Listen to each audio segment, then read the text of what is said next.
পথে অবিচল থেকে আমার মরণ যেন হয়, বলুন আল্লাহুম্মা আমিন।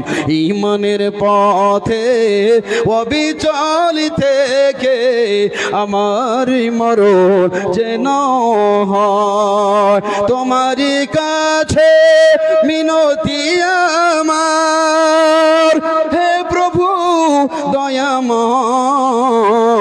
ঈমানের পথে অবিচল থেকে আমার মরণ যেন হয়। নামাজও পড়ছেন, বীরপুর জালসাতে আসলেন, সাইকেলটা কোথা রেখেছিলেন, মোটর সাইকেল কোথা রেখেছিলেন বন্ধুরে, স্ট্যান্ডে জমা করলেন না। মোটর সাইকেল হোক বা সাইকেলটা চুরি হয়ে গেল বা মোবাইল আপনার চুরি হয়ে গেল, বন্ধু আমার মাদ্রাসাতে আসলেন, মাওলানা আমার সাইকেল হারিয়ে গেছে। তখন আপনার জন্য কত চেষ্টা করলো কিন্তু পাওয়া গেল না।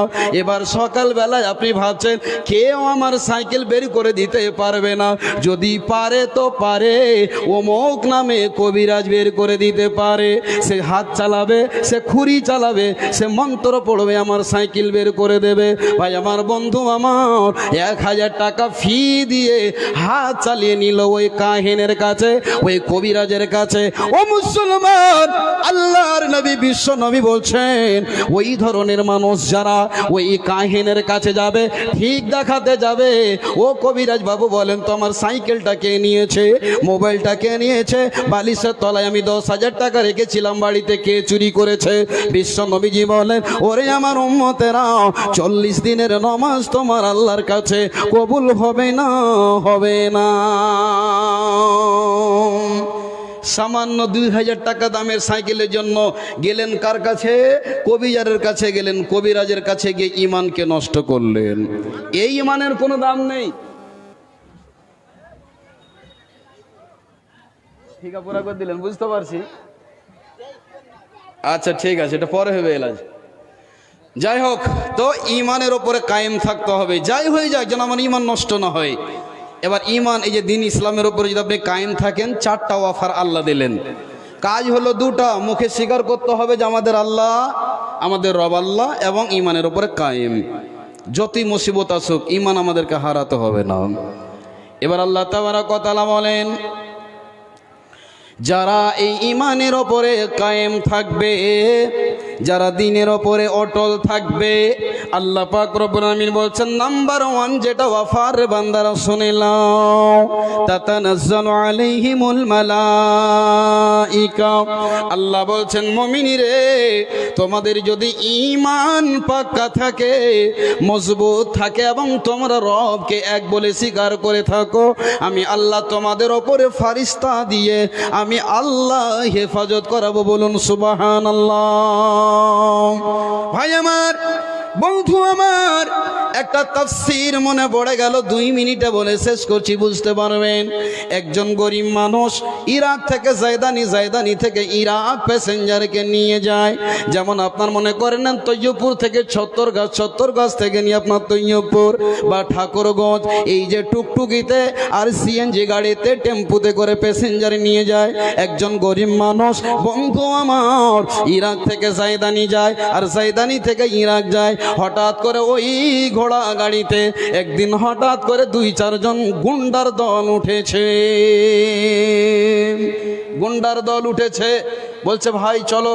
এবার গাড়িওয়ানকে, গরিব মানুষটাকে বলছে এই রাস্তা দিয়ে যেও না, এই প্যাকেট রাস্তাটা দিয়ে চলো, তাড়াতাড়ি আমাদের গন্তব্যস্থানে পৌঁছিব। ভালো করে শুনুন, ঘটনাতে জ্ঞান রয়েছে। এবার গুন্ডারা, এবার ডাকাতের দল বলল চলো এই রাস্তা দিয়ে। গাড়িওয়ান গরিব মানুষটা কিন্তু ওই রাস্তাতে জীবনে কোনোদিন যায়নি।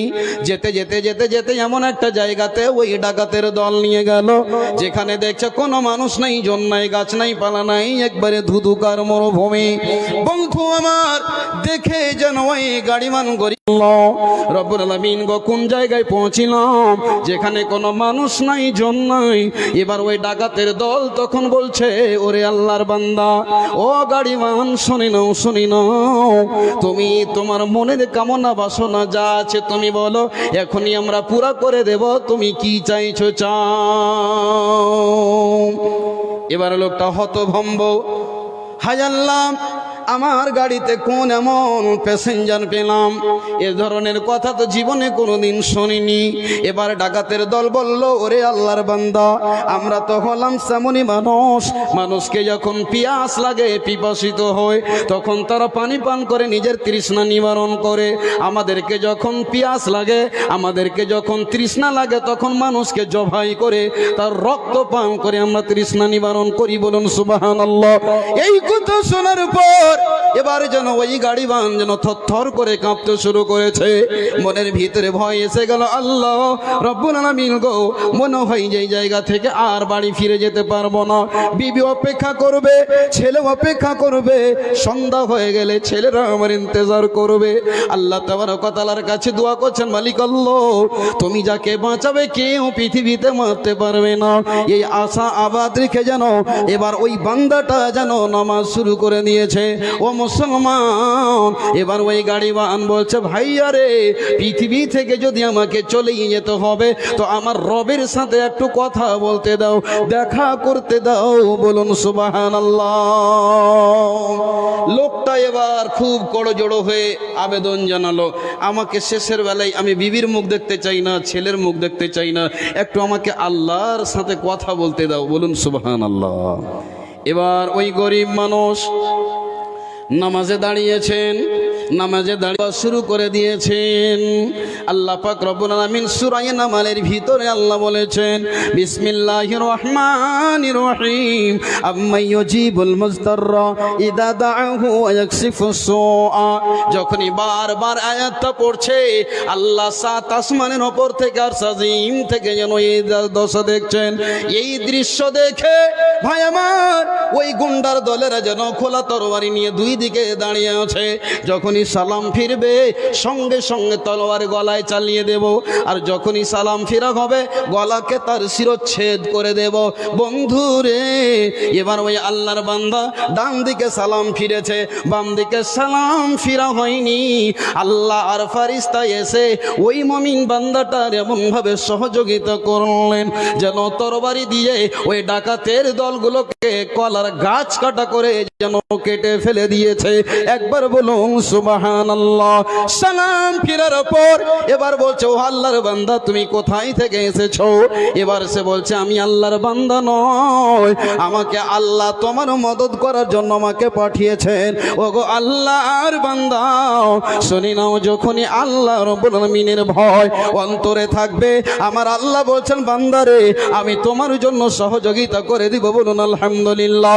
আল্লাহ পাক রব্বুল আলামিন বলছেন, ওয়া মাইয়াত্তাকিল্লাহা ইয়াজআল লাহু মাখরাজা। আল্লাহ বলছেন, মুমিন রে, যতই বড় মুসিবত তুই পড়, আমাকে যখনই স্মরণ করবি, আমি আল্লাহ তোর সহযোগিতা করব। একটা হয়ে গেল, ফেরেশতাকে দিয়ে লোকটার জান বাঁচিয়ে দিলেন। আচ্ছা, এটা আপনারা বিশ্বাস করছেন কি করেন না? বিশ্বাস করার মতো লাগছে বাবজি? জি, যদি না করেন আপনি কাফের হয়ে যাবেন, কোরআনকে আপনি ইনকার করবেন। নাম্বার 2, খুব শর্টে নিয়ে চলে যাচ্ছি।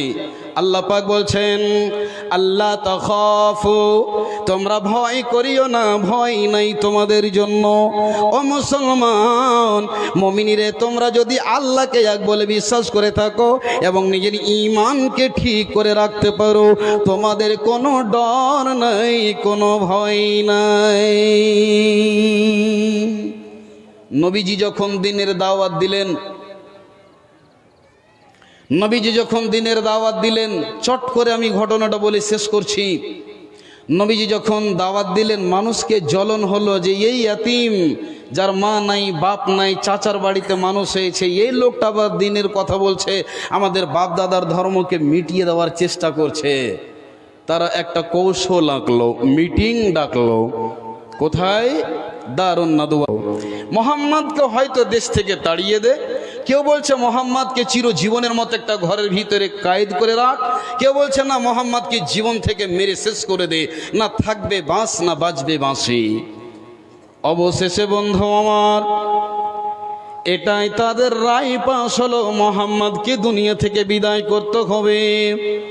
বন্ধুরে 14 জন আল্লাহর বান্দা, রসুলের দুশ্মন, আল্লাহর দুশ্মন, এবার মোহাম্মদকে মারবে কাটবে, তার জন্য খোলা তরবারি নিয়ে নবীর বাড়িকে তারা যেন ঘিরাও করেছে। এদিকে বিশ্ব নবীকে আল্লাহ বলে দিয়েছেন, নবী হে সূরা ইয়াসিনের একখানা আয়াত পড়ো, ওয়াজআলনা মিন বাইনি আইদিহিম সাদ্দা ওয়া মিন খালফিহিম সাদ্দা ফাআগশাইনাহুম ফাহুম লা ইউবসিরুন। আল্লাহ বলছেন, নবী তোমাকে জান মারার জন্য কাফেরেরা দাঁড়িয়ে আছে, বড় বড় যোদ্ধারা, নবী হে আমি তোমার গাইডলাইন করব, আমি তোমার সহযোগিতা করব। নবীজি কোরআনের আয়াতখানা পড়ে এক মুষ্টি বালু যেন চারিদিকে ছিটিয়ে দিলেন। ও মুসলমান, যেই লোকেরা খোলা তরবারি নিয়ে নবীকে মার্ডার করার চেষ্টা করেছিল, নবীজি আমার এক মুষ্টি মাটি নিয়ে চারিদিকে ছিটিয়ে দিলেন। সকলের চোখে পড়ে গেল, সবাই যেন চোখ কচলাতেই থাকলো। বিশ্ব নবী আরামের সাথে তাদের সামন দিয়ে বের হয়ে গেল, কেউ যেন দেখতে পেল না। বলুন একবার আলহামদুলিল্লাহ। সকাল হয়ে গেল, তারা যেন পাগলের মতো দাঁড়িয়ে আছে, যেন শেরের মতো দাঁড়িয়ে আছে। মোহাম্মদ বের হবে, সঙ্গে সঙ্গে গলা কেটে দিয়ে দুনিয়া থেকে বিদায় করে দেব। বন্ধুরে সময় যখন পার হয়ে যাচ্ছে, এবার কি ব্যাপার, মোহাম্মদ আছে কি না একটু ঘরের ভিতরে ঢোকে দেখা যাক। দেখলেও তারা হযরতে আলী সেখানে শুয়ে রয়েছেন। নবীজি আবু বকরকে সঙ্গে করে মদিনার দিকে পাড়ি দিয়ে দিলেন, আল্লাহ বাঁচিয়ে দিলেন। 2 মিনিট শুনেন, আল্লাহ বলছেন, ইন্নাল্লাযীনা ক্বালু রাব্বুনাল্লাহ সুম্মা ইসতাকামু তাতানাজ্জালু আলাইহিমুল মালায়েকা। যারা বলবে যে আমাদের রব আল্লাহ এবং ঈমানের উপরে কায়েম থাকবে, আল্লাহ কেমন ভাবে সহযোগিতা করেন, শুধু এটা প্রমাণ করে দেওয়ার জন্য 4টা বিষয় বলবো। ভাই আমার, বন্ধু আমার, আবু বকরকে নিয়ে গেলেন নবীজি গারে সরিয়ে, সেখানে যেন আশ্রয় নিলেন। এদিকে কাফেরেরা আবু লাহাব আবু জাহাল চারিদিকে যেন ঢোল পিটিয়ে দিয়েছে। মোহাম্মদকে যে ধরে আনতে পারবে, মোহাম্মদের গলাকে কেটে যে মাথাটা এনে দিতে পারবে, 1 নয় 2 নয় 10 নয় 20 নয় 100 খানা তাকে ওট পুরস্কার দেওয়া যাবে। একবার বলুন সুবহানাল্লাহ। 100 খানা ওট ইনাম দেওয়া যাবে। এই ইনামের কথা শুনে, পুরস্কারের কথা শুনে পাগল কুকুরের মতো যেন তারা সবাই যেন ছুটাছুটি করছে। বন্ধু আমার, একজন আল্লাহর দুশমন সুরাকা লোকটা এবার যেন ঘোড়া নিয়ে তরবারি নিয়ে দৌড়াচ্ছে। যেতে যেতে যেতে যেতে বন্ধুরে বিশ্ব নবী যেই জায়গাতে আবু বকর আছেন, সেই জায়গাতে সুরাকা বিন মালিক যেন পৌঁছে গেছে। এবার হযরতে আবু বকর রাদিয়াল্লাহু তাআলা আনহু এবার যেন সুরাকাকে দেখে ফেলেছেন। বলছেন, দয়ার নবী গো, ওই যে চলে আসছে আমাদের দিকে আমাদের দুশমন, ও নবী চলে আসছে, আমাদেরকে এখনই ধরে নেবে। বিশ্ব নবী গো, আপনার মাথা কেটে নিয়ে চলে যাবে, আমি আবু বকর কেমন করে সহ্য করব? ওই যে চলে আসছে আল্লাহর দুশমন। নবী বলছেন, আয় আবু বকর, তুমি কি জানো না, লা তাহজান ইন্নাল্লাহা মা'ানা। ও আবু বকর, আপনি চিন্তা করিয়েন না, আমাদের রব আমাদের সঙ্গে আছেন, আমি আছি, আপনি আছেন, 3 জন আমাদের, তিনি হলেন আল্লাহ। যখন এই কথাটা বলে দেওয়া, ওই সুরাকা ঘোড়া নিয়ে যেন গতিবেগে দৌড়িয়ে চলে যাচ্ছে, আর অল্পটুকু জায়গা যেতে গেলে মুহাম্মাদের কাছে পৌঁছাবে। যখন আমার নবীজি বলে দেওয়া, সঙ্গে সঙ্গে সুরাকার ঘোড়াটা যেন পা দুটো মাটিতে ধসতে শুরু হয়ে গেল। একবার বলুন সুবহানাল্লাহ। ওই সুরাকা যখনই তার ঘোড়া যখনই মাটিতে তার পা গেড়ে গিয়েছে, এত জোরে জোরে চাবুক মারছে, আর অল্পটুকু গেলে তো মোহাম্মদকে ধরে নেব, এই লালচে এই আশাতে যেন দৌড়াচ্ছে। কিন্তু বন্ধুরে, যত মারছে তত যেন ঘোড়ার পা নিচুন দিকে ধসতে রয়েছে। আল্লাহ পাক রব্বুল আলামিনের নবীকে ওই সূরা টাকার হাত থেকে আল্লাহ কেমন করে বাঁচালেন। আল্লাহ পাক রব্বুল আমিন বলছেন, মুমিনী রে, তোমরা যদি দুটি কাজ করে দাও আমি আল্লাহ তোমাদের হেফাজত করব। ওয়ালা তাহজানু ওয়া আবশিরু বিল জান্নাহ, তোমাদের কোনো ডর নাই, তোমাদের জন্য চিন্তা নেই, তোমরা জান্নাতের সংবাদ লাও। এই পৃথিবীতেও আমার আপনার কিছু হবে না, এবং মরার পরে আমাদের জান্নাতের সুসংবাদ দিয়েছেন কে? তো আল্লাহ তাবারাক ওয়া তাআলা। ভাই আমার, বন্ধু আমার, আমাদেরকে ইসলামের উপরে কায়েম থাকতে হবে।